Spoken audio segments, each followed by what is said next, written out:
करवीर तालुक्यातील आमशी इथल्या 1.5 वर्षाच्या मुलीचा घराशेजारील पाण्याच्या खड्ड्यात पडून मृत्यू झाला।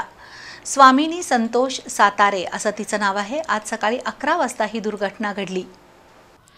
करवीर तालुक्यातील आमशी इथल्या संतोष सातारे यांच्या भावाचा आमशी गावच्या पश्चिमेला डोंगर भागात नवीन घराचं बांधकाम सुरू आहे।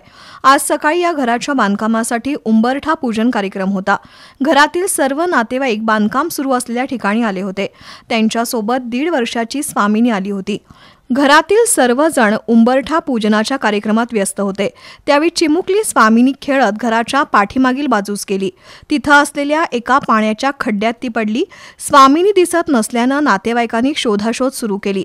त्यावेळी ती पाण्याच्या खड्ड्यात पडल्याचं निदर्शनास आलं। चिमुकल्या स्वामिनीला पाण्यातून बाहेर काढून बेशुद्ध अवस्थेत तिला उपचारासाठी सांगरूळ आरोग्य केंद्रात दाखल केलं। त्यानंतर तिला तातडीनं कोल्हापुरात पाठवण्यात आलं, पण तोपर्यंत तिचा मृत्यू झाला होता। त्यानंतर संतोष आणि त्यांच्या पत्नी सानिका यांनी फोडलेला टाहो हृदय पिळवटून टाकणारा होता। या घटनेची नोंद करवीर पोलीस ठाण्यात झाली आहे।